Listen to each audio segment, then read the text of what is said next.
What's going on, everybody? Mr. Octagonal here, and today we are back with the Arizona Diamondbacks franchise here on MLB The Show 19. As today, we're going to get through a decent chunk of August, as we have two games today, taking on the New York teams, the Mets and the Yankees, both of whom have been very good this season. Taking a look at the standings, our Diamondbacks with a 3.5 game lead in the division over the Dodgers.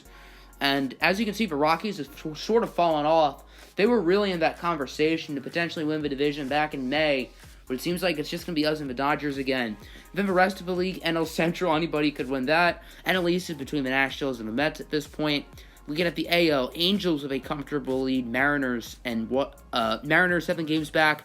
Indians and Twins have an interesting race. And then the Red Sox already have 90 wins. They are now 55.5 games ahead of the Orioles. And we are still not even halfway through August. Looking at the stats, everybody's doing their thing. The player that pops out to be the most has to be Mookie Betts. I mean, he really got off to a slow start to the beginning of the year, but he's really picked it up, and he's showing why we gave him that 9-year, $270 million contract this offseason. And then looking at the pitching, Robbie Ray, another guy who got off to a slow start, but he's pitched a lot better, and he's back in the Cy Young conversation. Do I see him winning it again?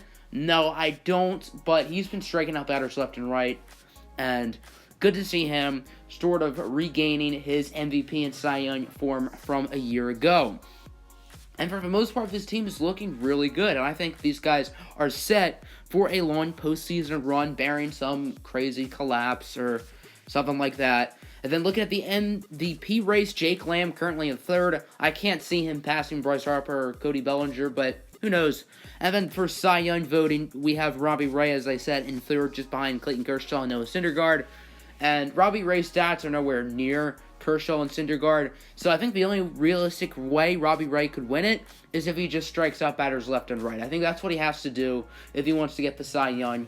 And he has been doing that, but he's going to need to get on an even more ridiculous strikeout pace, as we've got some Major League Baseball and the Arizona Diamondbacks sitting at a 74-49 record, head out to Citi Field as they are set to take on the 69 Giggity and 55 New York Mets. It'll be Elieser Hernandez on the mound today for New York, and his season has been about as good as his hairline.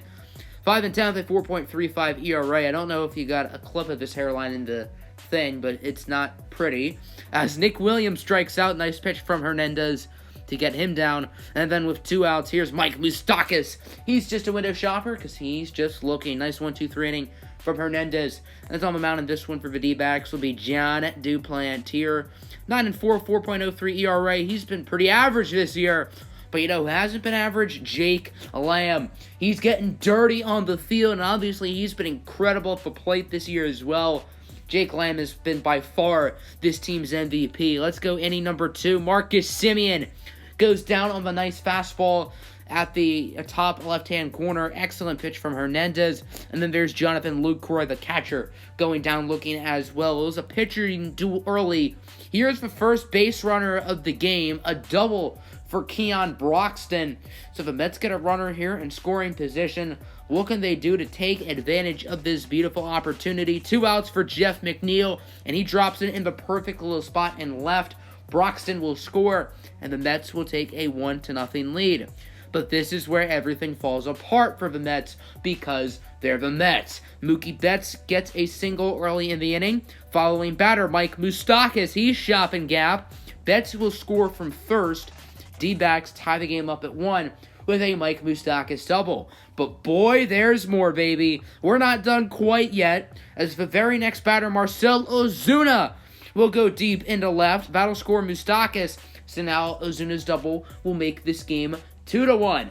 But boy, we got some more for you. The following batter after him would be Jake Lamb. And he's going to do what he does best. And he's going to take that one a long way.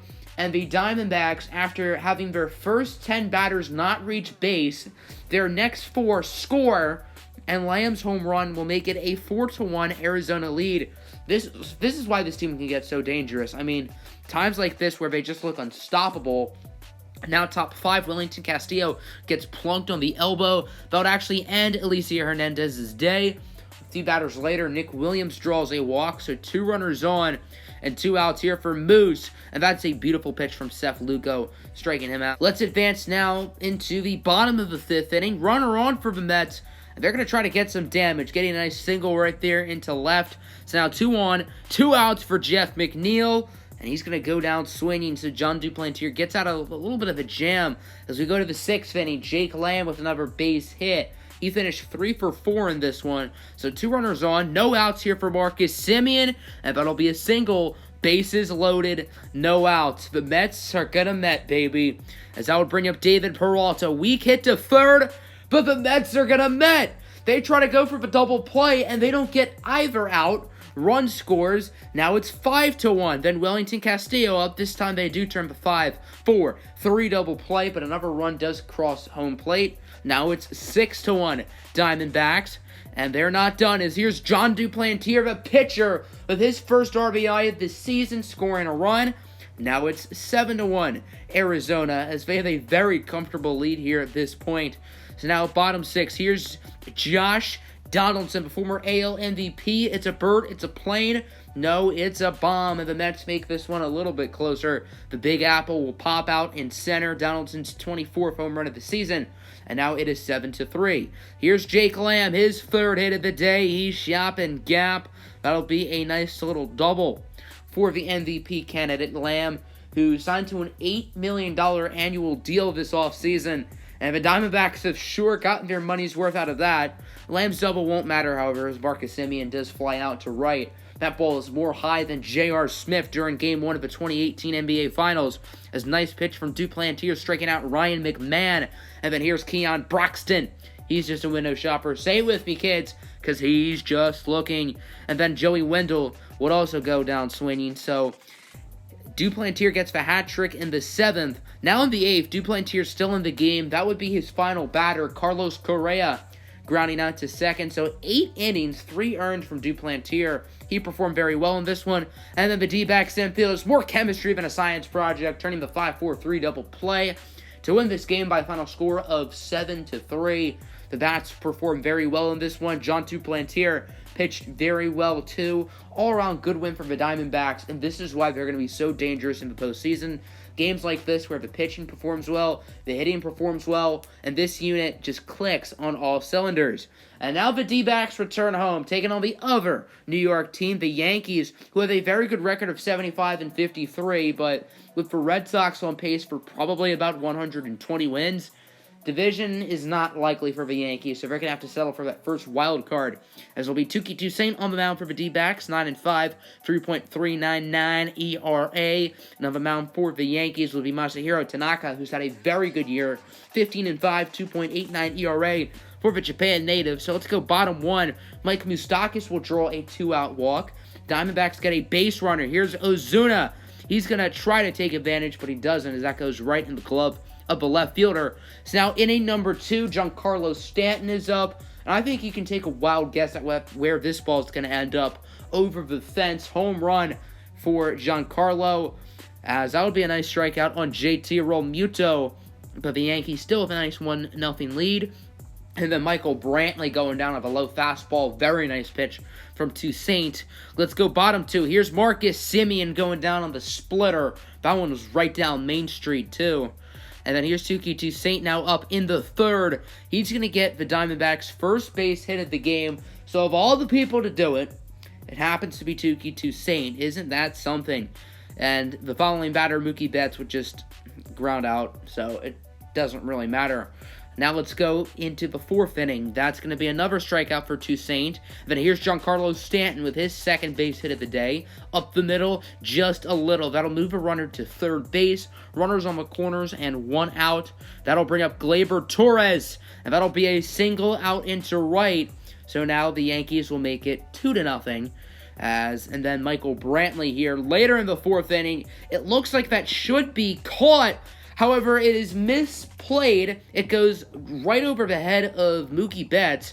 Brantley will get a double, making it 3-0. Then Ruseni Castillo draws a walk. So the bases are juiced, but it's Masahiro Tanaka up, and he's going to He's going to line out to first. Jake Lamb is right there to make the play. So now bottom 4, absolute beauty of the pitch, painting the corners, getting Ozuna down, swinging. But then Jake Lamb's up, and I mean, it's Jake Lamb, obviously. He's going to take this ball a long way into right field. His 34th home run of the year, as Jake Lamb is just continuing to kill it. Just been incredible so far this year. And then here's Marcus Semien trying to continue the fun as he is shop and gap. That'll be a 2-out double for Semien, and that'll bring up David Peralta with 2 outs. He's almost money. That one just goes foul. That could have been a pivotal hit right there for Arizona.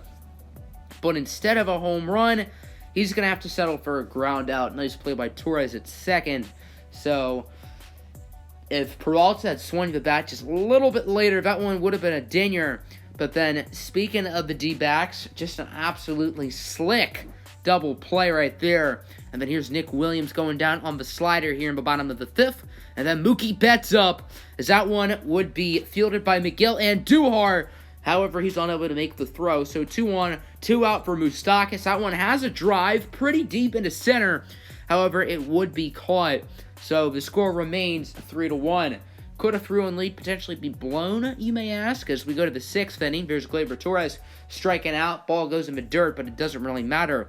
And then Jake Lamb up. He hit the home run earlier. That one will be caught out of right field by Travis Jankowski, making an incredible catch, robbing what probably would have been a double, as a huge play right there. Just a phenomenal dive and a phenomenal catch from Jankowski out in right, playing for Aaron Judge, who was a DNP in this one, as Tuki Toussaint strikes out Castillo, his 11th K of the day.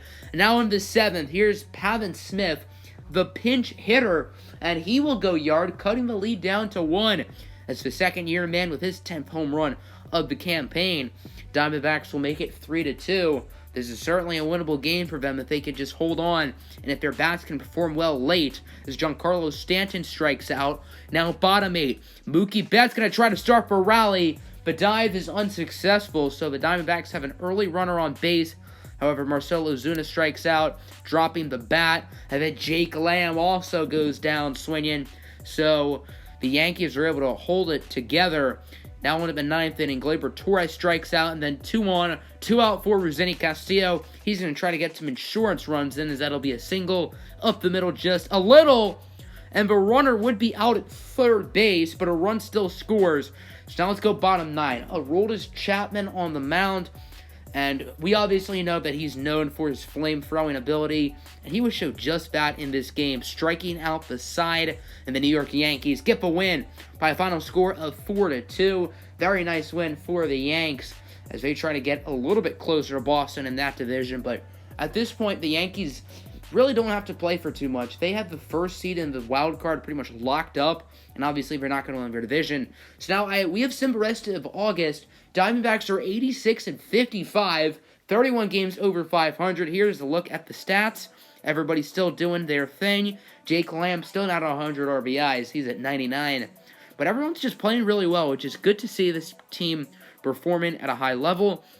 And then looking at the pitching rotation, Robbie Ray is continuing to pitch well. Joe Musgrove has done a great job since he was acquired by the team. The bullpen is looking good. Now, Archie Bradley has blown a few saves in the past few weeks. His ERA has dropped up to 2.61, which is quite high for him. Then looking at the standings, currently 6.5 games ahead of the Dodgers, 11.5 ahead of the Rockies. So that division is looking good for us, and we're likely to be the 1 seed. So we'll probably play the winner of a wild card game if we stay on this pace. And as you can see, the Red Sox have already clinched the division, 102-38.